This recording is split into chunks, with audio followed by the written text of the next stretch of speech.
What's up, YouTube? We are getting up and running here. Thank you guys who have tuned in early. And we'll be kicking things off in just a sec.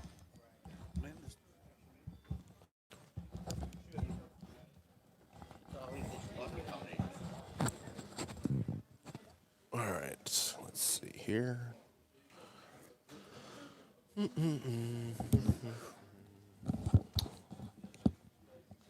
All right. I'm on your headphones, guys. I got you. Sound good to me. How many hush puppies will be left when the show's over? I don't know. I'm taking the under. One more. I'm taking the under. Go ahead. I don't know what it is. I don't know what we're setting the over-under at, but I'm taking the under. Just go ahead. I'll bring us into the show in a minute. Don't worry about it. Just launch it. Thank you, sir. We'll get. Just looking my wife up here on the link. She is. Got to have her watch. She's a trooper to watch our the show biggest with us. fan, man. I'm telling you. All right. I don't think anybody's watched as many of these as Mary Donnan. I haven't. Maybe Chuck Ward. Chuck's our guy. Yeah, no. Chuck is. Yeah. Where's Chuck live in Texas? I want to say he's around the Houston-ish area. Or maybe, I don't know. What's closer to San Antonio, Dallas or Houston? Houston? Yeah. I think that's right then. We still got to send you out to Houston and do your I-10 drive back through all the recruits, through New Orleans, through. Well, maybe we won't start Lake- in Houston this time, though. Well, I mean, you got to go see the kicker. Well, that's true. He's in San Antonio, I think. Okay, so fly into San Antonio and come back. So where we got a guy in the eight years old to commit that's going to play in the Ohio State Georgia game. You're right. He would. He would almost make 8-year-old the cut. quarterback He's out there in some little league team. Brent Rollins has got his son ready. Brent, I congratulate Brent and David Pollock winning both championships again. There's So the 10 and 12 under? the Newt Rockneys of college putting these kids up in North Oconee. They got kids in North Oconee running read options and throwing the ball all over the They field. got a lot of stuff in their package. I can't even give up with it. All right, tell you what, let's get the show started. Hey, everybody, welcome to UGA Sports Live podcast. My name is Rodney DeBulsi. I'm joined by Jake Roos, the recruiting superstar at UGAsports.com. And, of course, the reason everyone's tuning in, Jim Donnan, former UGA football coach, down on the end there, Hall of Fame coach, the apple in our apple fritter here, so he's the one that makes the show work. So if you have questions, please send them in. You can put them in on the Facebook page at 365 Game Day, which is where you're watching this, or if you're on our YouTube page, you can add them there. We will get to them as well. Do us a favor and share this. We'd greatly appreciate it. And if you're watching it on YouTube, hit subscribe, or if you're watching it on Facebook, hit the like button. It would mean the world to us. Before we get started talking about the Missouri game and the upcoming Auburn game, I want to give a big shout-out to Athens Ford, Aaron Overhead Doors, Your Pie Academy Brewing Company, Cable East, and, of course, Georgia Game Day Center. We actually had some folks staying at the Georgia Game Day Center last week and eating at Your Pie. So, And shout out to these tamales we got today. yeah, we have, if you don't know where we are at Champy's on Baxter Street. That's where we do the show from. Great place to come by and pick up some food, before your tailgates. If you're not going to Auburn, this is a great place to come by and watch the game. If you were coming back for that Texas A&M game, come by here, get that big box of chicken, take it to your tailgate. You will be a hit. Let's go backwards before we look ahead to Auburn and Texas A&M. Coach, let's go back to the Missouri game. Shutout for the defense, 27 points for the offense. A lot of points left on the field. A lot of people kind of disappointed in it. 27. Granted, I think the spread was 17. You win 27-0 over an SEC East opponent, but people were less excited about that win than they Would were you rather 7-point win win over Florida. 47 to 20? Honestly, probably. So I mean, that is a fair I question. mean, we definitely left some points on the board without question. But I always like to reflect on a game as a former coach and somebody that tries to analyze it. What went right first, and there were so many positives. First of all, some of our personnel that were able to play in the game that we haven't seen Stevenson getting a good shot there coming in at the nickelback with Devod Wilson having a little hip corner situation. Just did a really good job athletically. And, it's his first real action under pressure, and he's covering a big tight end. He did a great job. And then getting back on the corner, Tyson Campbell was just huge for our depth because we're going to see some really good passing teams down the stretch, particularly Texas A&M and LSU, depending on, we got to get there. But, and we're going to see some good teams in Auburn that runs a lot of mismatches where they try to take their wide receivers and jump them inside and play on your nickel guys. So I just think those two guys getting out there and showing what they could do really helps our defensive, mentality because that's something that you want your best players to play. And then the other thing is having the adversity of losing your center and then losing your other center who was a very versatile guy and just not disrupting things too badly. And then Salyer getting in there, getting some valuable reps. People just expect you to click your fingers, and when Cager goes out, something's supposed to be enormous happening. When you lose your center, something's supposed to be great. I mean, we've had so many injuries in our offensive line this year. Cohesion's been so difficult, but we saw when we had all of them together how well we did against Florida, particularly on pass protection.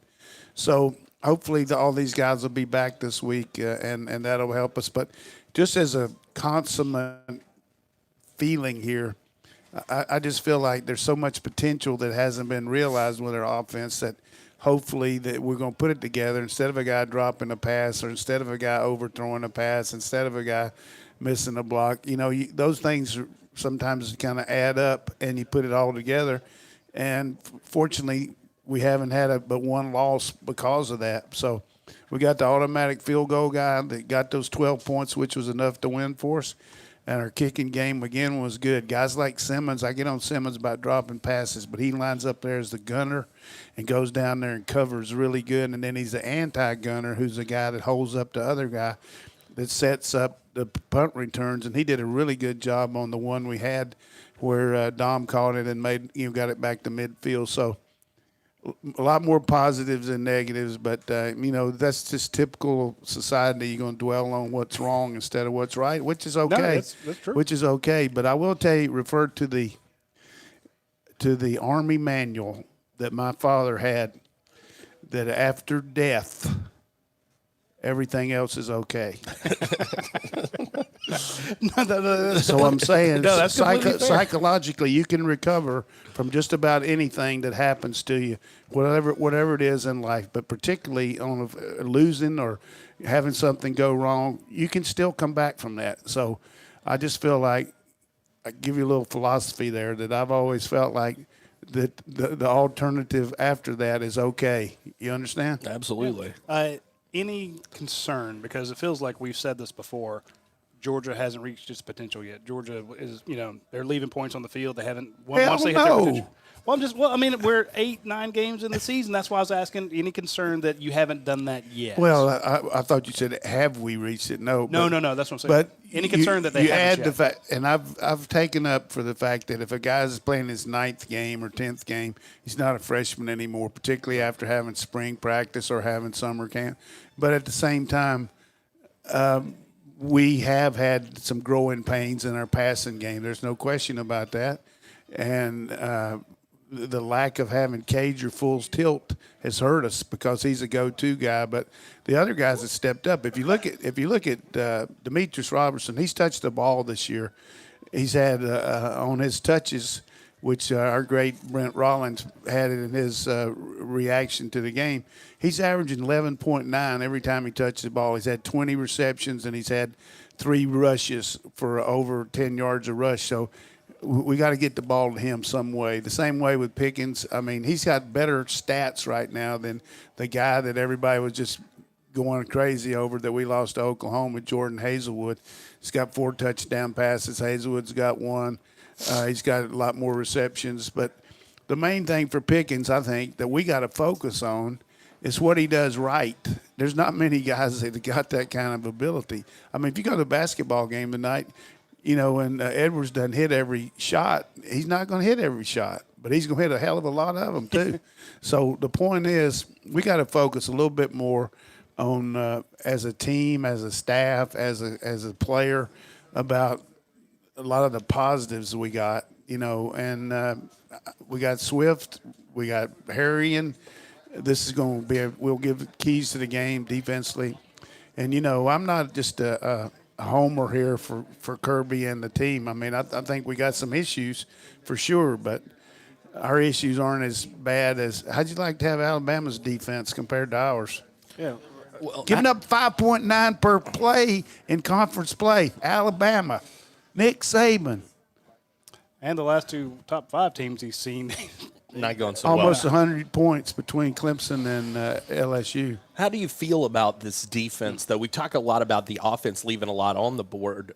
What about this defense? They're leaving really no doubts out there about where they stand. 3 shutouts, first I'm time just since so 81. proud of the job that Lanning and Schumann, the way they've worked together from a leadership role, and also the way Warren and Scott have blended in as a staff. I mean, these guys really work hard. Of course, they got Kirby giving them a lot of support and knowledge, that any question you got, he's had that happen to him in his career, so you can throw that out. But they do a good job of preparing the team. And what we've been able to do is by playing so many guys that all of them have bought into the fact that they've got a role, whether it's 44 coming in on the passing situation, whether it's our nickel and dime package, whoever it might be, you're going to get to play enough that you're going to contribute. And a good example of that to me is Tate Crowder. He wasn't a good back by any stretch of the imagination, but he was a pretty good player, and he worked his ass off on special teams, and he showed he could be a tackler in space, and we made him a linebacker. Now his role is overwhelming for our team. Monty Rice the same way, Jordan Davis. So we don't have a bunch of all-conference guys maybe that stand out like a couple guys for other teams, but we got a group that plays together, all 11, really well. And take a lot of pride. I mean, there's a lot of pride on that group that didn't want to give up a score there at the end of the game. And shout out to Derek Dooley for calling a timeout so we could get our number 1 defense back in the game. That was nice of him. I did that. He said, "Hey, I want to he said, this is Dooley Field. I want to shut out.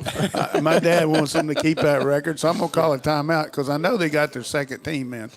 Thanks, Agent Dooley there.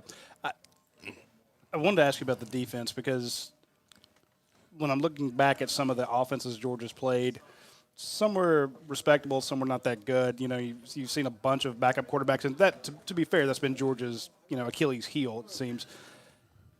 It does make me a little nervous that there is not a Roquan Smith, a Lorenzo Carter, guys like that.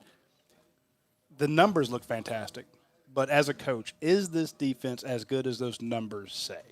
I would say probably not, just because it hadn't been tested by an effective, really run-pass team that can do both. Notre Dame didn't have any backs that game; they just threw the ball. I don't know that we really have been tested.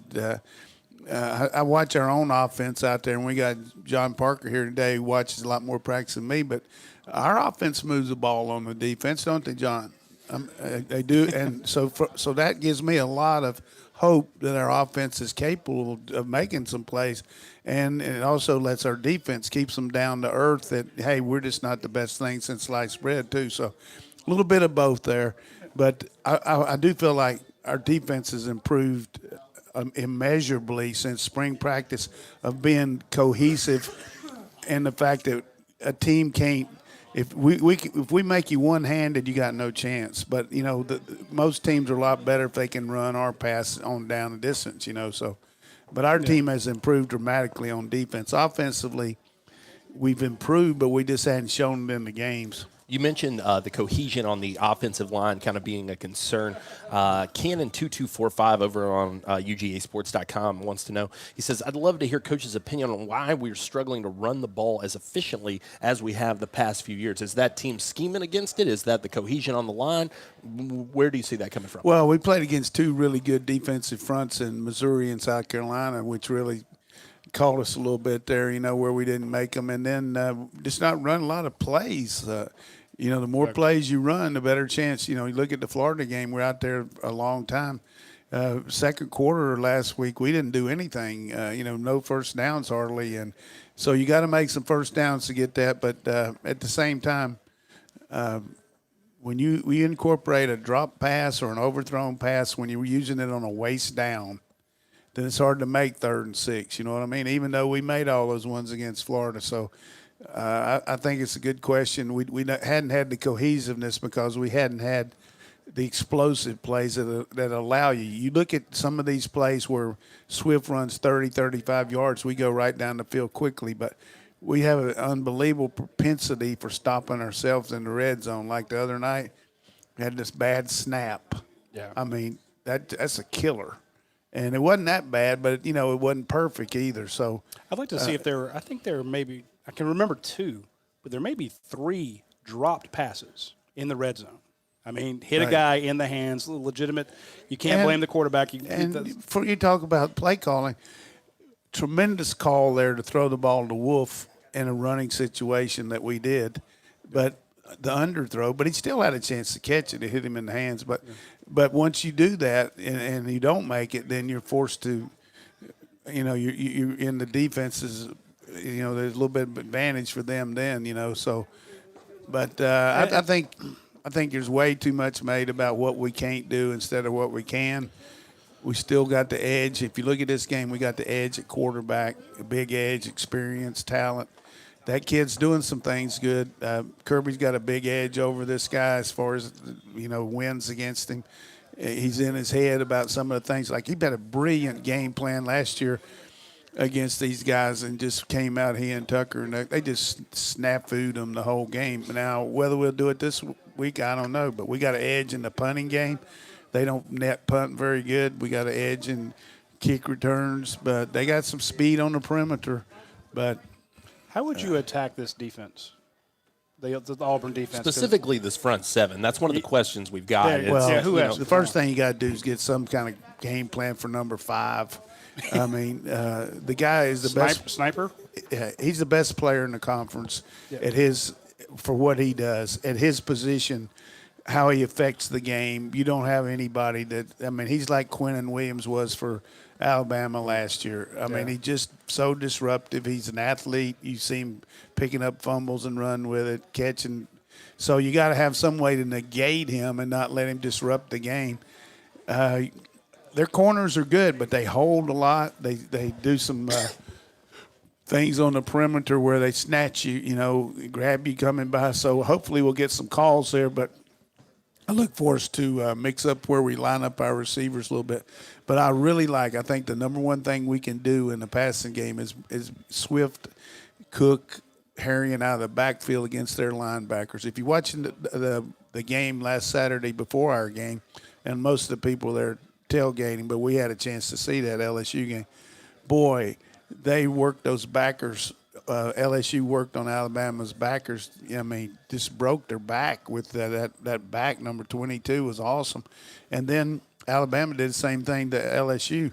So I think we can hurt them with play action with backside of the backfield, and I think we can get some shots on them because they play a lot of man coverage. But this is not going to be a high-scoring game unless they turn the ball over and give us some things. It's going to be hard to score on these guys. I mean, look at number 1 team in the nation. What did they score, 21 on them? I believe that's correct, yeah. And, with a high-powered offense. Yeah. Maybe the best offense in the league. Really, Florida moved the ball on them probably better than anybody. They've been a really good team, too, which I looked at their stats. They've been a really good team against the best teams, like in the first quarter, too, not giving up many points in the first quarter or the third quarter. So second and fourth, they give up a lot more. So you just don't know if they're that conditioned or have a lot of depth. But, boy, they come out swinging every game first half. So do not freak out on the dog vent if it's 0-0 at the end of the first quarter or at the end of the half. I mean, and to your point, that's a nice idea. It's going to be a low-scoring game. But they can make some big plays, too. I mean, they got the fastest guy in America playing over there in Swartz. Yeah, and maybe the second fastest guy, too, in Shivers. Yeah, that's true. Shivers.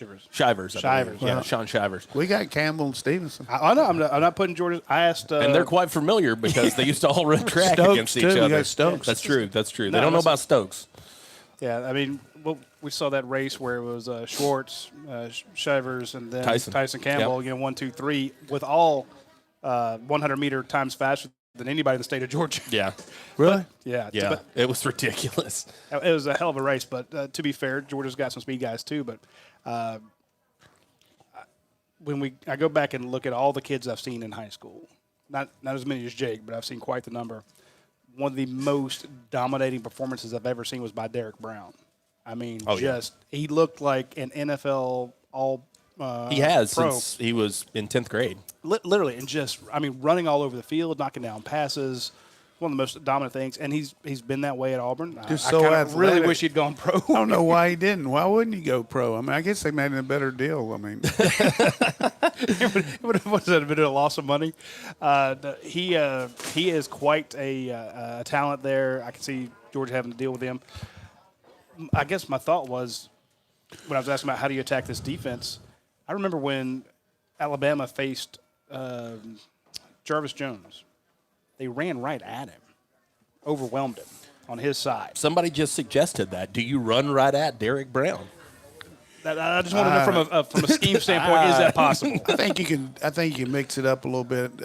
We got to do some different things with him. You know, block down on him and control him.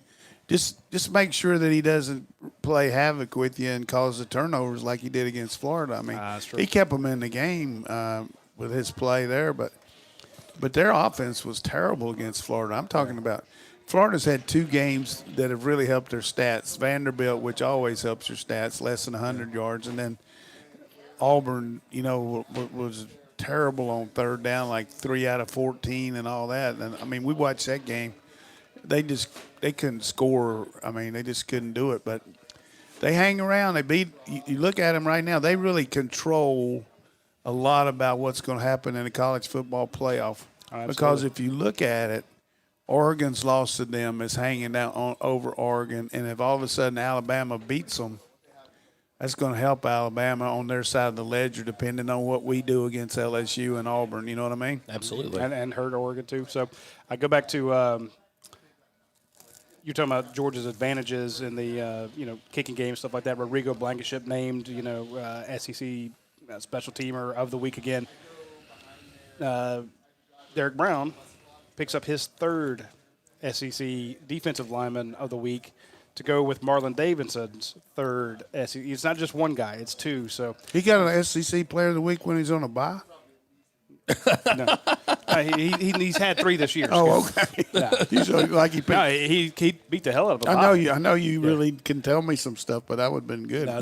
No, he's had 3 this year. So they've had 6 of the D linemen of the 11 weeks. No, I don't know of all this year. I'm just saying in their careers. Oh. And hell, it may have been 3 this But I year. mean, if you would not have surprise 3 in your career, that's something in this league. Yeah. No question. So that's There's surprising. no question this guy is the most dominant force in the SEC. I mean, you're not going out on a limb. That's a no Mockingbird call there. I mean, the guy is just – I mean, I know some coaches that played against Clemson's defensive line last year, Clemson this year, all that. I mean, this guy is just a human wrecking ball. How much does it help Georgia out, if at all, that they've pretty thoroughly scouted almost every single guy on this team at one point because they were recruiting them? I mean, when I'm looking at this defense, Marlon Davidson, Tyrone Truesdale, Big Cat Bryant, Derek Brown, Papo, KJ Brown, Christian Tutt, Javaris Davis. I mean, he almost ended up here. There's a great deal of familiarity there. No question. And, of course, they got the same thing with their kids. Sure. Looking at our players because they were in on them. But it helps a little bit. But, scheme-wise, Steele's doing a good job. He comes from the Nick Saban tree, runs a lot of the same stuff that Nick did when Kirby was there. He was kind of an analyst when Kirby was there. So you give him credit, though. He's got to be down in the dumps some of those games, the way they stymie people and their offense doesn't do much. I watched them last week against Ole Miss. Now, they were fortunate to win that game. Very fortunate to win. But, they were probably looking ahead, 2 weeks ago when they played before the bye. But how about everybody – 3 straight teams now we're playing off a bye. Yeah, that's That's very interesting, at least in the world of scheduling. I don't know. I can't recall that happening before, certainly, but Well, it'll happen next year. There'll probably be 6 of them. Somebody asked me about that with the schedule. They said, how many is it going you to be? said the same thing. The whole thing. Every one of them. But I think it's only one. I think it's only Florida has a bye. They already got the schedule for next year? I think somebody looked it up, and they had it, and they said, here's how it's going to play out. Who all we got non-conference next year? I don't know. Let me see. I'm barely looking forward to when Texas A&M's coming. I don't know what the hell's going on. We don't have Texas A&M next year, though. We're crossover. No, I'm just saying I'm only looking ahead like a week. That's about as far as I look out. Oh, I'm not looking. I just thought I'd throw out something from my boy Let's here. see. You got Virginia. Oh, yeah, we go to the Dome, play Virginia, the Cavaliers. East Tennessee State. The Bucks. ULM.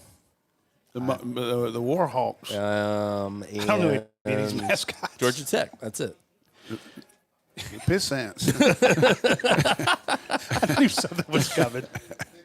And you play at Alabama next year, so that'll be a fun one. I thought Nick was going to retire, but he probably won't. He wants Kirby to come over and beat him one time. Yeah, absolutely. Username Dog over on the board says, so at South Carolina, we lost the turnover battle 4-0. At Kentucky, we played in a monsoon. And against UF and Missouri, we seem to prefer field goals over touchdowns. So for Coach Donnan, is the offense struggling as much as Vince says, or have we just had some bad facts? Have they just kind of run into some bad situations? How close do you think? A little bit of both. How we're definitely struggling to make the plays in the red zone, but our defense is so good against the teams we're playing and the threat of their scoring that you go for a give me a 3 anytime. You know what I mean? You don't even look at going for it on 4th and 2 or 3.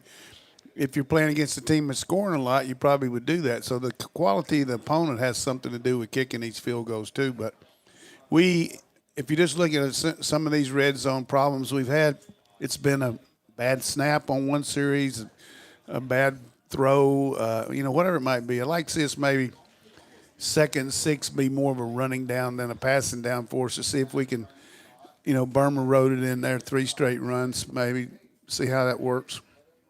I wanted to ask you, too, about this one. Speaking of looking ahead, A. Heller 99 over on the board wants to know, he says, if Georgia were to win the East, he's looking quite ahead, how does Donnan like the matchup with LSU?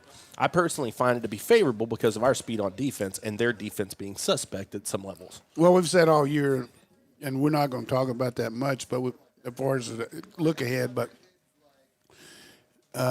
there's LSU hitting another pass in the flat to the back. No, we have talked about that I felt like our defense was better than Alabama's and LSU's all year. I didn't think it was quite as good up front as Auburn maybe, but because they got, Brown. But here's the deal. LSU is riding high right now. I mean, that quarterback's on a strong bid to beat a Heisman Trophy, win it. But they got good receivers. But, I feel like we're certainly as capable as Florida, who went up and down the field on them, and Alabama, who maybe have a couple more receivers than us. But our running game, I mean, it'll be a real test for both teams. But I think we can, if we'll just not make the mental errors that we made last year against them, that just overwhelming how many mistakes we made against LSU. Just unbelievable alignment mistakes, missed tackles, missed receivers in the open field. They deserve to win, but, we really gift-wrapped that thing for them. Slim Mosley on YouTube. Slim? Yeah, wants to know, for Roddy, any updates on some of these O-line injuries? That'll be a very key factor for this week. After the game, Kirby Smart was like, everybody's fine. Everything's good. And they could have been dead. And I was like, wait a minute. You had Lawrence Cager. He was in like a pullover with an arm in a. People are saying that wasn't him. I don't know that he might have been. That might have been a disguise for the CBS, but that might not have been. CBS Cager. cut to Ryan Davis. Really? Mm-hmm. Oh well. Yeah. You got to keep up with us, man. I don't know. Well, it could have been Tommy Bush. Yeah, sure. For all I know. I mean, Yeah. just say, But, they're trying to make it wasn't CBS, it's ESPN. Yeah, there you go. Well, whoever, everyone's like, after the game, everyone's going to be fine. I'm like, To me, Cade Mays is going to be fine because they let Cade talk after the game. They let him talk yesterday. Done. Good sign. Isaiah Wilson goes down. He comes back at the end. I didn't even catch that. So it's like, okay, he's back out there. And dig a little bit more just to find out exactly what it is because, guys can come back into the game, but that doesn't mean they're healthy. It doesn't mean, they're needed. Of course, you're up 27-0. You're not going to put him out there if he's injured. So Isaiah Wilson should be fine. He had the breath knocked out of him. Was worried about what had actually happened. That is something you can bounce back from. That's one of the worst feelings in the history of the world, though, to have the breath knocked out of no you. question. Yeah, it's just a panic. And you're 6'8", you're laying there? Yeah. Trey Hill, a much bigger question. Okay, ankle injury on a guy who has to push off on that ankle, that's a big deal. The Georgia's offensive line is very good, especially the tackles are fantastic. A couple first-rounder guys there. Of those 5 up front, Trey Hill, I don't want to call him the weak link, but not as highly rated as the others. He's younger. Sure. There have been some issues there going up against the toughest interior defense he's seen yet.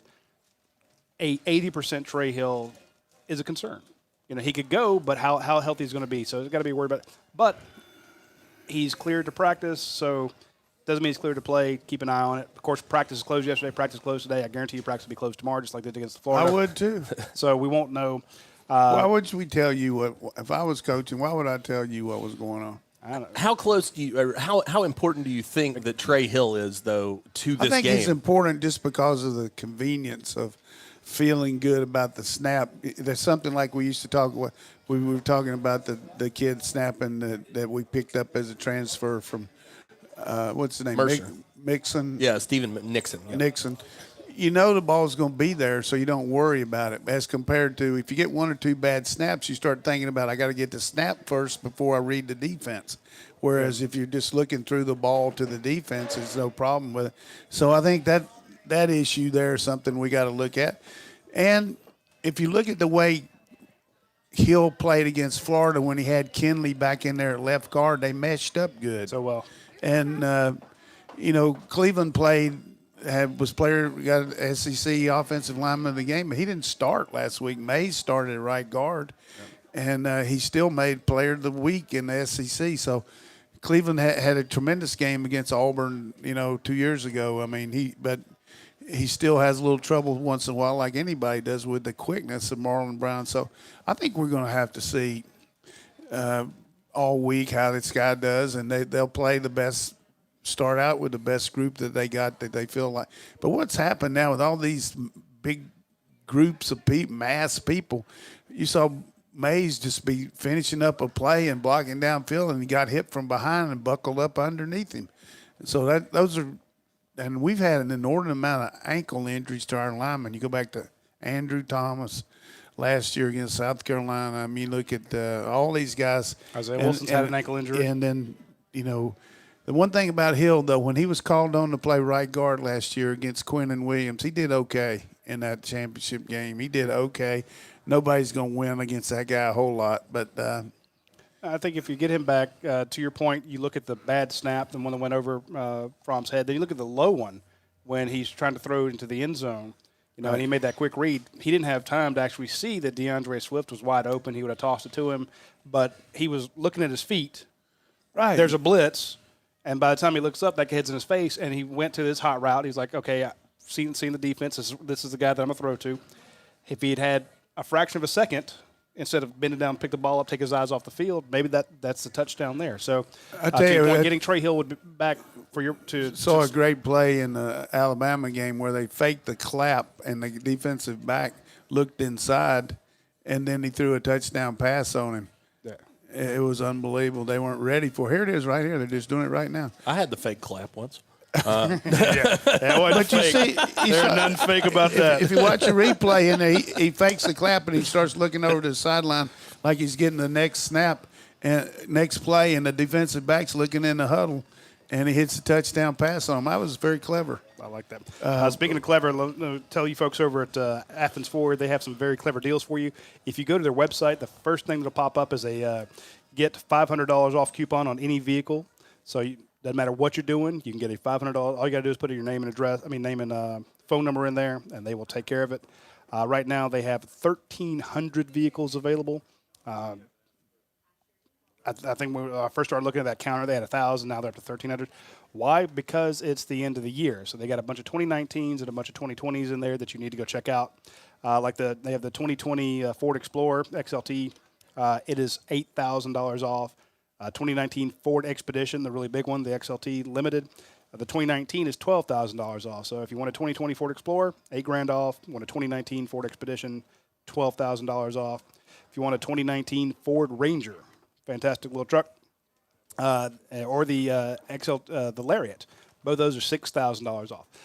And of course, every vehicle you buy there has the lifetime powertrain warranty. Even their pre-owned vehicles, especially their certified pre-owned vehicles, anything up to 80,000 miles on it. And I guarantee you they don't have a whole lot of them that are over that. So if you go out there, the customer service is going to be fantastic. They're going to take great care of you.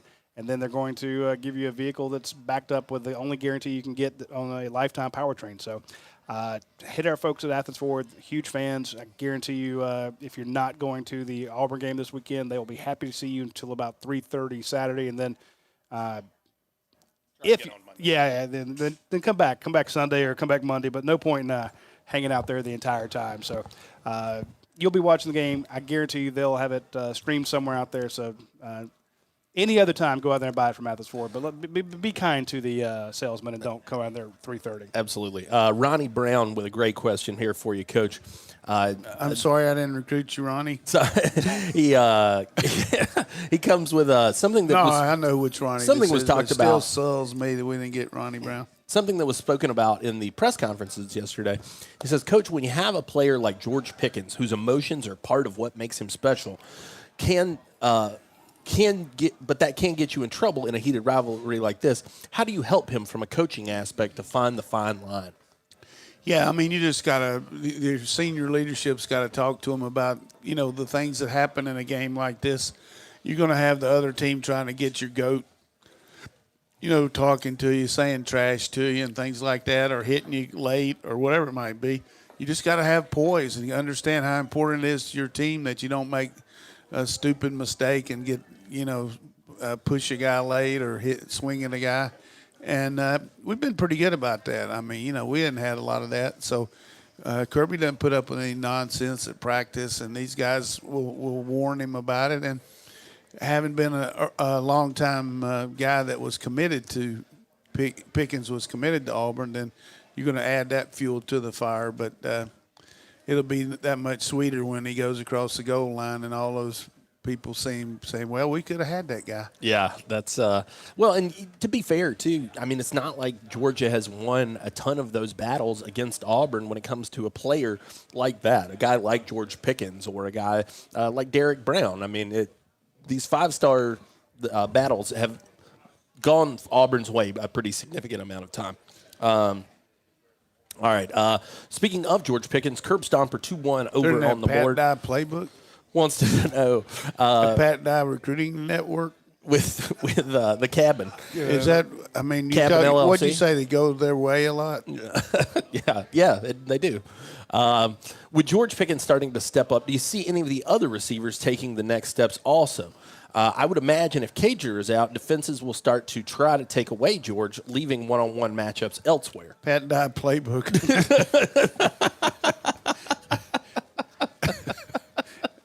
Go ahead. That should. Are you reaching in for poker chips? No, I don't have many Huns. Well, you mentioned Demetrius Robertson maybe being one of those guys that seems like he's taken that step forward. Yeah, he's been a real good trooper all year, blocked well. We just hadn't run that many plays where you can spread it around. My boy Tal Hutto coming in here might be lost. But anyhow, you just got to be careful that in a game like this, when you only got so many shots, you only got so many chances, you can't be, you got to go to your horses. I mean, we got to get the ball to the right guy at the right time, and hopefully Cager's going to be ready to go, that knows money in the bank, and Pickens is going to be able to get open. But we can't be counting on the guy that's dropped a couple passes and give him another shot. I mean, you get in a game like that, you got to make the plays. Throw it to Dominic Blaylock or Demetrius Robertson. And to your point about the guys trying to calm George Pickens down, with J.R. Reed saying, We're going to calm him down. We're I like gonna talk emotion, to him. though. But I again, think it's good. a senior I like on his- defense saying, look, we're going to I like his style, though, don't you? I like the way. I like everything I just but think the he's got to be careful throat about. slash. He's a little bit back. I don't like that, but I don't like him sticking up one hand either. I mean, you got to go with both hands. I look for him too, though. A lot I think is being made about this emotion, and his play this week. I think he's going to come in super locked in. I think that he's got something to Yeah, prove. you He wanna wants prove to it. show. Yeah, Hey, he wants to show that Hey. you missed out on me. I went to the right place. That's right. You guys are going to be going to the Birmingham Bowl. And here's the thing: there are a lot of guys, and Coach will back me up here, or he'll leave me out to dry. Either way, but there have been a lot of guys who come in with their focuses on themselves, their career. They're focused on, hey, I need to get my 3 years here that I can go to the league. I don't want to say they're not selfless, but they're very concerned about their numbers and such. You could see that with a guy like George Pickens, a 5-star guy who's trying to make a one-handed kid. Sure. It would be easy for him to be considered selfish, but the way he blocks and the passion that he has, I would 10 times rather have a guy getting flagged for being overly passionate than a guy who is a journeyman who just – it doesn't matter what name was on the front of his jersey, because here's he the was thing going somewhere. about him, too, So that that- kid wants to play here. He fights. He blocks. How many 5-star guys come in and lay out hits like he's done? I don't say suspicious, but I was like, I don't know if a big 5-star guy like that is going to want to play the way Georgia wants its wide receivers to. He is bought in, and at that point, go a little crazy. Just don't do the throw slash. I don't like that. He knew what the opportunity was here, though, with us losing those guys, and he knew coming in that he was going to get coached hard. And the one thing that I will point out that I really feel like grounded the guy right off the bat was Kirby wouldn't give him that number 1 until he earned it. Yeah, that's true. He had to work his ass off in practice and prove, hey, we're just not going to give you this number just because you're a high recruit and all that. If you got to earn it. You're going to be an 80 number like most receivers or something like that. So that was why I was a little suspicious. Speaking of earning it, though, this was an interesting one. This is apropos of nothing other than just kind of the pulse of college football right now. Obviously, Chad Morris surprisingly let go at Arkansas, as I'm sure you have a hard time believing. just not acceptable. How many times has he said no? An open letter out today from some former players at Arkansas advocating for Sam Pittman to get an opportunity. Phil Ryder says Kirby needs to give Sam Pittman a raise to keep him from going to Athens. You think there's anything to any of this chatter? Well, Sam would be very deserving of a job like that. He's done a good job of wherever he's been of coaching the O-line. You get to be his age and you've been around the block so much, you just don't know whether he really wants to be a head coach. But selfishly for him, if that's what he wants, so the sacrifice he's made and everything he's done for Georgia, Kirby would promote him to try to get him to go there. He's not going to try to talk a guy to being a head coach to be selfishly stay with us, but he's going to ask him, hey, is that what you want to do? I'm going to help you. If not, we want you to stay here, But I think you look at what happened to Tucker last year. That was why it was good, and Kirby talked him up for it. He promoted him for the job. So I think people are being looking at it the wrong way if you're saying, hey, we need to keep him here because we don't want him to go to Arkansas. Hey, if he's got a chance at all that he's done, I want to promote him if that's what he wants to do. But I would tell him that if he wants to be a head coach, boy, you got to really look at how long it's going to take to get that program back. I mean, That's my feeling as well. they don't have the talent, and they're going in a tough division there right now. Any way you look at it, it's tougher than the East. And It's a massive reclamation project. but he would be a guy that I would like to have be a coach for me. That's for sure. But Yep. you just never know. The thing that he would bring would be the credibility among the players because they know what kind of guy he is, and he would help them recruit, that's for sure. And he's from Oklahoma, and he knows that area. So if he wants it, more power to him. I'd back him all the way. Now, something I can get behind is our friends over at Academia Brew Company have created a beer called Phobia. It is a double mash imperial stout, 13%. Good Lord. Yeah. If you like it, you can take a 4-pack or 2 home.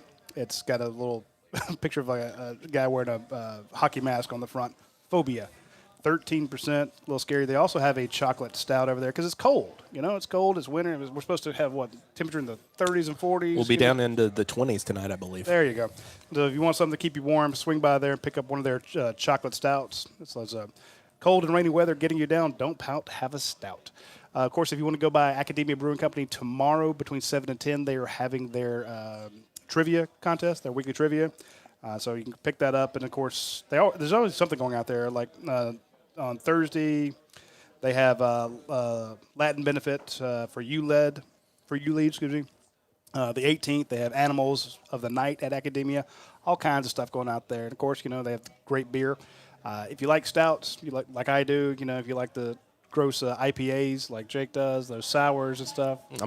Yeah, they have tons of sours and stuff like that. So if you have beer snobs, swing by Academia. They will be happy. They will be thrilled. And, of course, if you have food snobs, go out there and they have a chef who'll take care of it. And I want to give also a shout-out to our friends at Your Pie. So we had the UGA watch-along show with Coach Donnan and myself and Dane Young for this past Missouri game where I'm basically snarking on the game. Coach Donnan is calling all the plays before they happen. Just about every play. It was, I swear, it was like watching somebody who's seen it and is watching it later on TiVo or something. Just not really. Just a few of them. It's about it was about 30. We had good time with it, and I hope we can keep building up on this, and people keep asking good questions, and really just gives you a different perspective from a standpoint of why we're doing things. Maybe a lot of times instead of what's wrong with what's going on. So it's really easy to tune in. You just watch it on like your laptop, your iPad, or your phone while you're watching TV. If you want to pause the TV for 10 seconds, we'll be synced up with it, and we'll be calling the plays. Not calling the plays, but talking about the plays as they happen. We're not going to do a play-by-play because, they tend to sue you for stuff like that. But we are talking about it as it goes on. A lot of people have really enjoyed it. I'm learning a lot. I guarantee you will learn a lot. That's nothing. I'm not trying to take a shot at the announcers at ESPN or ABC or CBS, but I guarantee you Coach Donnan can tell you more about what's happening in particular with this Georgia football team than you would get anywhere else. While you guys were out there freezing, when you and the boys were at the game, I was sitting there eating my Southern Heat pizza from that sounds from nice. Your Pie. Yes, it was wonderful. I even had a brownie. I'm just now getting the feeling back in my hands. Well, shut up and get back to Auburn. And we're going to do the same thing this Saturday at 3:20. If you go to our YouTube page, we will be there. We'll have Coach Donnan breaking the game down. I think this Saturday we'll try to get the folks here at Champions to hook us up with some of these tamales and stuff like that for the game Saturday. But again, fantastic sandwiches, fantastic salads, fantastic pasta from our friends over at Your Pie. It is a great meal to have for the right when the game's starting. Great for halftime. So get a chance. Hook them up. All right. We've got some recruiting questions coming in. Definitely want to touch sir. on those today. Chuck Ward says 100% endorse the watch-along show with Coach. If Chuck Ward says it, you can believe Chuck's it. the man. A lot of recruiting questions coming in today, especially about Georgia's newest commit, which went down this morning. 2023, Trayon Webb out of Trinity Christian High School. Ninth grader out of Jacksonville. He is quite a good athlete. Said he spoke to coaches, had, the feeling that this is where he wanted to be all along, said this was his dream offer. Now, look, I understand the skepticism that people have. It's hard to go 3 straight years, no hiccups along the way, flips or decommitments or da-da-da-da-da. Everybody's used to that kind of thing. It's the first time in my 5 years covering this that I can remember a freshman committing. We've gotten close a couple times with a few guys that we thought, but overall I think that it's a really interesting pickup for Georgia. Can't hurt. You got your first 2023 commit before you got your first 2022 commit, which is a bit odd as well, but good-looking athlete, 6 foot, about 180 pounds, versatile, probably projects a defensive back at the next level, and some people believe he's kind of got that 4 to 5-star ceiling. So when you look at what Kirby's done hiring coaches here, always has really supplemented our staff on every guy he's ever hired. Bringing Todd Hartley in here solidified the tight end position because he's a guy that's worked with him and everything, but just brings in Tommy gun guy down there in the state of Florida, all the access he had being a coach at Miami. But he's got that Jacksonville area, and he gets in there, and he's on fire with all those kids because he's got an existing relationship with them. Very similar when we hired Coley, who had been recruiting the area down there in South Florida with the Miami area, and you see some of the fruits of his labor, the guys we got. I mean, how many people got two corners like Campbell and Stevenson from down there? You know what I'm talking Absolutely. about? Miami doesn't even have that. And Devod Wilson too. So you had that. So, but of course the real clincher on that's having Dale McGee coaching the backs to look at him and work with him too, because he plays backfield there. So just really smart by Kirby bringing in Todd Hartley. I do want to give a shout out to Hartley. Todd, you better get that tight end from Las Vegas. So I'm going to talk about you. Getting a kid out of Trinity is big. I agree. Yeah, any Hotbed. Trinity is loaded. If you want to start a football team, go down to Trinity, go to Yulee, go to Orange Park. That Jacksonville area is absolutely loaded. They play some hellacious football down there. I'll take almost any kid out of that area there, and then just go right up the street to Brunswick. Sure. There's always great talent down there. And South Georgia. And I want to give a shout-out to our friends at the Valdosta Bulldog Club. They sent us from one of their previous engagements they had, the Valdosta Bulldog Club Junkyard Brawl. They had a golf classic from 2007. So we had a fight there to golf? No, they raised money. They raised so much money for the University of Georgia football team. It's scary. I mean, the guys have done a fantastic job, and they were nice enough to say, hey, we could have that and put it on our show. Cool. So we'll be heading back down there to speak to the Azalea City Civic Club, formerly the Kiwanis Club, probably sometime later this month. So keep a lookout for Valdosta? that. In Valdosta. Yeah, if you ever want speaking UGA fool, Sports man. UGA Sports Coach Donnan to come down to your event, just let us know. Reach out. That's not me, man. I can't leave now. Dog B over on the board with another recruiting question. Dog B? He says, of the current and projected commits, Coach, I'm interested in your take on this. Who is likely to see the field earliest and why? Is it due to depth or purely football talent? Is there a You guy mean guys for 2020? 2020, yeah. Is there a guy that jumps off the board to you as an early? I'd say any of those D linemen got a really good shot coming in here, and obviously one of those tackles is going to have to jump up and be in the two deep on offense. That hits me, and then of course Milton. You got to find a place for him if Swift goes out. So you're going to lose Swift and Harry, and so I'd say Milton probably is the number one guy early. I like that one. I think Marcus Roseme, I talk about him almost every week as a guy who I think could be kind of plug and play for you. Great hands, willing blocker, like his speed. Can do a little bit of it all. I think he'll be a very natural fit. And you mentioned those defensive linemen. Jalen Carter is the guy that I've got circled on that defensive line. I think he could slot right in. Well, no problem. you see how Walker's really come in and made an imprint with his athleticism. This guy's about 30 pounds heavier, bigger, and he's a maybe monster. doesn't move quite as fast. But I think we could use Walker back there at tailback. So I'm like Charles Grant, but we won't do that. But there's one other thing I want to point out here about the SEC officials, where somebody was asking me a couple weeks ago, why do they have the headsets on and what do they do? In the communication during the game. And in the game against Alabama, a really vivid thing why is because when you go to replay and you talk to Steve Shaw in Birmingham, you need to tell him, and the guy goes over to the sideline with that Viewmaster thing, and he says, okay, here's the call. This guy called pass interference. And the reason he did, he said the guy could catch the ball, but it's because the guy knocked him out of bounds or whatever it might be. Regardless of what he called.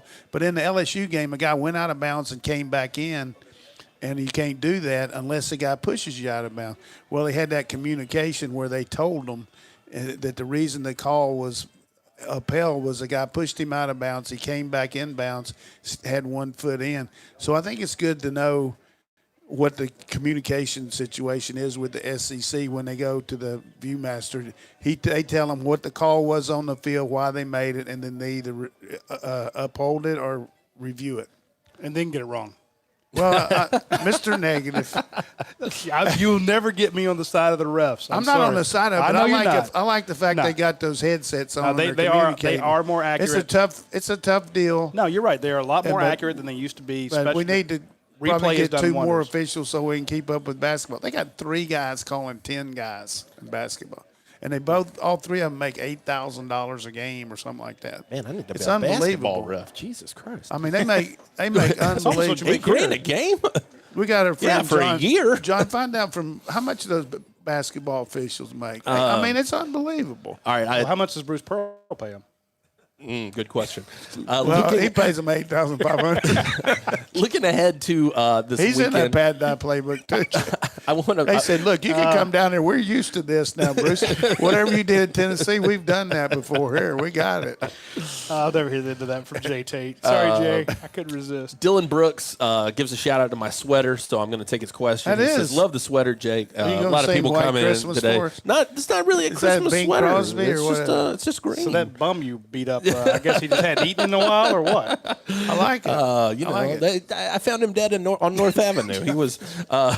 He says Dylan wants to know, Crack on your shoulder, Coach. there, let's not- Coach, what makes Jordan Air so tough to play in? What makes that environment so hostile? Well, they got fans there that are just so loyal to their team. They've been used to winning over the years, going back to Shug Jordan. I mean, they just like our place. I mean, it's just a tradition there. Most of the guys most of their alums, have had an affinity for Auburn their whole lives, and they've had that big, going against Bama and against us. I mean, they just really appreciate football, and it's 365 days a year type situation. So it's just a loud crowd, and I think experiencing which usually I don't go to a lot of away games, but I went to that game 2 years ago because we were ranked number 1, and boy, they do a good job of fan involvement. I mean, that big video board, everything about the place, and they get that crowd involved. And No so question. I think that's certainly part of it too. But we can negate some of that if we can just take the air out of them a little bit. I have to admit it's one of the loudest places I've ever been to a game.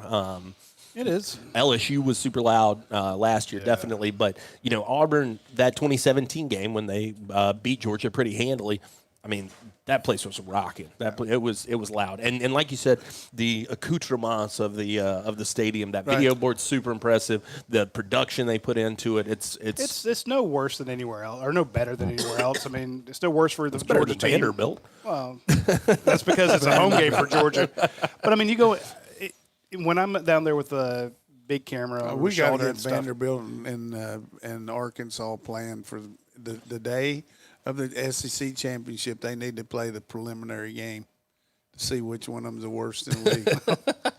the bottom there. I take earplugs. And I put them in my bag for just about every game. I've had to pull them out at the LSU, had to pull them out at Tennessee, had to pull them out at Auburn. Those places are loud, especially if you're the number 1 team in the country and you're getting your head kicked in. The home crowd is going to be fired up, especially in a rivalry game like that. It doesn't matter what's going to happen this weekend. Auburn is going to be lights out. The only thing you could do is to actually stop to take the crowd out of it is not only be above a score, 2 scores. You need to be up 4 scores or something like that to actually send them on a cold night. Send them for the exits because that team is going to be. That crowd is going to be loud all the time. But again, it's no different than playing at Tennessee. Tennessee was loud this year. The construction of that stadium, Right. really, Same with LSU. LSU straight up and down. When Georgia was getting killed at LSU, that place, even through the earplugs in, it's still loud as hell. So it ain't good. when they get to singing neck, man. I missed those basketball officials by 6,000. It's You were 20. It's 20. I was. You were using the Bruce Pearl I was figures. using Bruce Pearl. 2,500. So they're paid $2,500 in Athens. Yeah. plus expenses, which are 5,000 to get here. Yeah. There you go. Speaking of But those expense, guys do 3 or 4 games a week. so you are in the wrong business there. No doubt. I want to give a big shout out to our friends over at Aaron Overhead Doors, 678-960. I forget it. 3360. So get a chance. Call the folks at Aaron Overhead Doors. Remember, it's Aaron, Aaron, like Aaron Murray. Aaron. Aaron. Aaron. You done messed up now, Aaron. So hit our friends over at Aaron Overhead Doors if you need a garage door done. And I guarantee you they can do some stuff that you've never seen before. I just saw what they did for a brewery over in Buford. Fantastic doors there that they can open up, glass doors. So, when the weather's nice, they'll open them up. And then when it's weather's not, they'll have them closed, but they still let in a ton of natural light. Fantastic folks at Aaron Overhead Doors. The ratings for them are off the chart. The customer service ratings are excellent. So if you need to book something with them, you can book online or you can call them. I guarantee you are not going to be dealing with a contractor. They're not going to call some guy, sitting around as double wide with a nasty truck, and say, hey, go out and fix these people's garage doors. They're going to send one of their employees. He's not going to be out casing your house. Exactly. He's not going to well, let me fix the code for your garage door. Let me write down the code. You're going on vacation next week. That's good to know. That's a hell of a nice TV. Yeah, exactly. So they are going to take care of you. They're not going to do any of that nasty stuff. And they will also give you a free estimate. So you don't have to say, hey, come out here and call a plumber out there. You're going to have to pay the plumber to come out. So you won't have to do that with our folks at Aaron Overhead Doors, so big shout-out to them. That's good. All right, Hey, do you know what, seriously, do you know what, I heard him just say double wide. Do you know what a divorce and a tornado, a divorce from an Auburn person and a tornado have in common in Alabama? I do not. Going to be at least 2 double wides involved. That's cold. All right, Cold. a couple of questions here as we're wrapping up. A lot of people asking about this. New college football playoff rankings come out tonight. Do you expect Georgia to stay in the same position, move up, move down? Where do you see things going? Move up to 5. Move up to 5 because of the Penn State and Alabama losses? Where do you see Alabama going?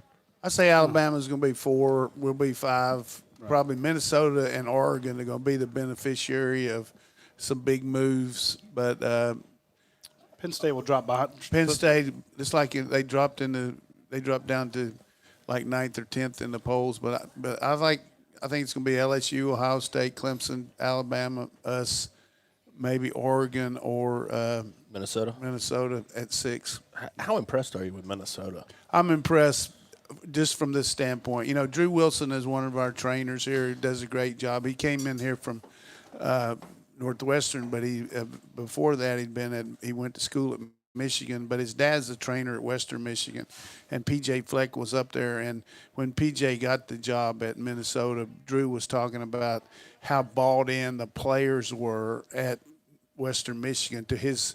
He does a lot of that stuff. It looks like Mickey Mouse about team row unity, the boat, all that. Yeah. But he's a lot like Kirby from the standpoint.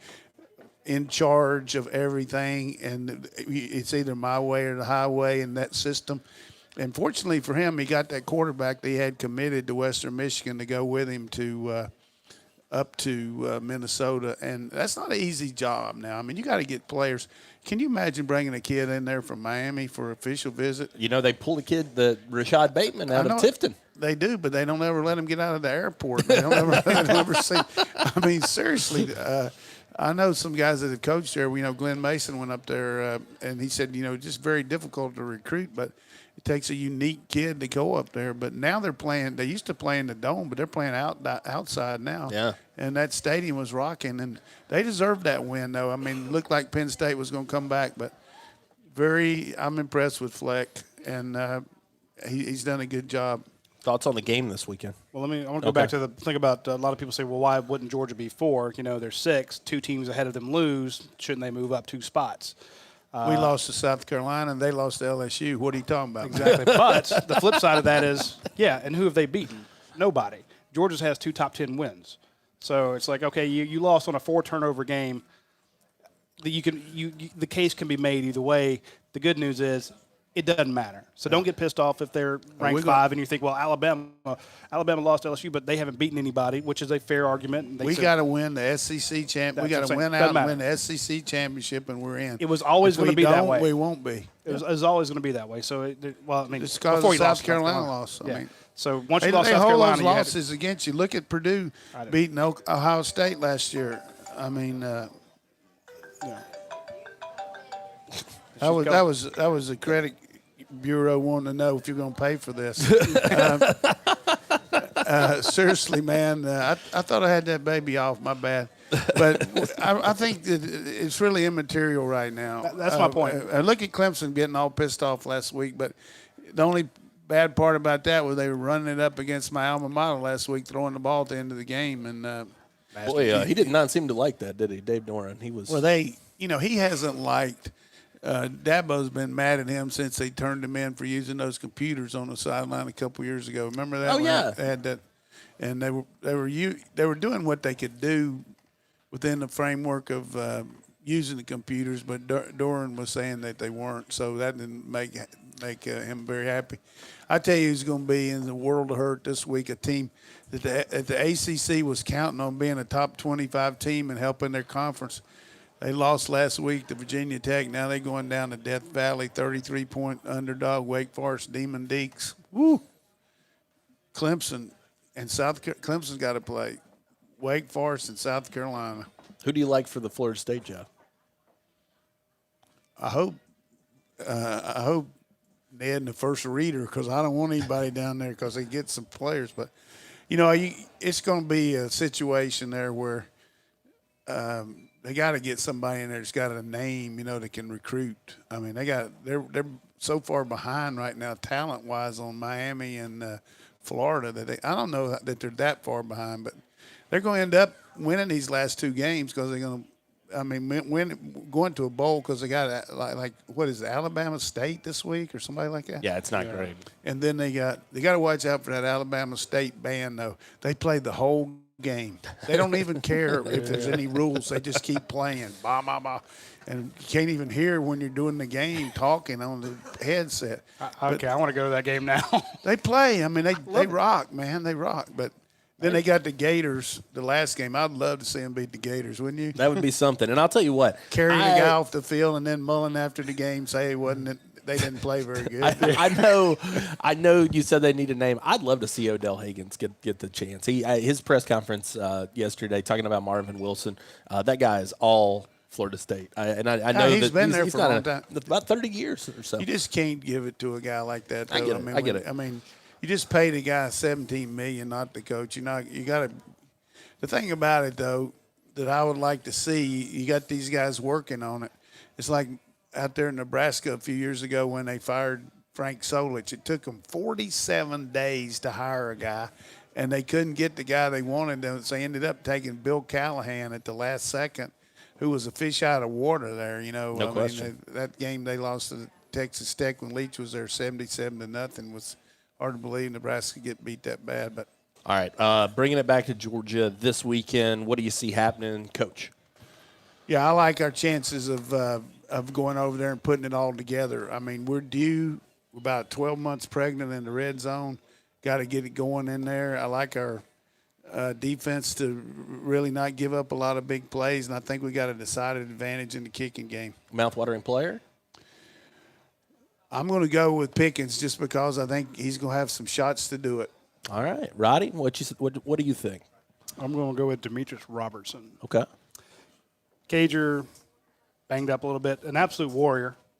It's a guy to play in the pain that he has been in. Very, very proud of a guy that can suffer through that and perform at that level. He's going to be another crowd favorite like Maurice Smith. People are just going to love the guy, the contribution that he gives. But I think they're going to be playing for him. Maybe he's a little limited. They're going to try to take away George Pickens because they'd rather lose the game than have him be the victor. Sure. There's a subplot there. So they're going to do You whatever really they can. think they're going to think like that? I'm not saying they're going to throw the game. I'm just saying that they're not going to let him beat them. Okay? That's the last thing you're going to do is have that storyline coming after the game that the guy that spurned you last second is the hero. So you make sure that he doesn't win it. And that, to me, leaves Demetrius Robertson in a mismatch somewhere. You saw a couple more plays to him lately. I think they're realizing, hey, we have one of the fastest guys on the field in space. Let's get it to him. There'll be somebody watching. DeAndre Swift killed him last year. True. Was it like 180, I think. 180 yards last year. So they're focusing on him. In other words, the one guy who might not get the biggest, have as much focus on him, Demetrius Robertson. Okay. I'm going to go with, I think that it has to be the offensive line for me, because that's what it comes down to in this game. Good point. So if the offensive line is your mouth-watering player, if they perform up to the level that they should, I think that's the key matchup. They got to get a tie. Yeah. Yes, I Gotta agree. get a tie. I agree. Number one thing you always talk to your players about is avoid the lost yardage plays. If we hit, and we look at the Florida game, we had no sacks, very few lost yardage plays. They had one the first play of the game when a guy jumped inside. But if we can avoid lost yardage plays in this game, that'll really be a big plus for us. I think Kinlaw against South Carolina, that has to be a big concern, kind of lingering in the back of your head. Derek Brown, a better player. Kinlaw's a great one, don't get me wrong, but I think Derek another level. So containing those guys up front. And that's interior.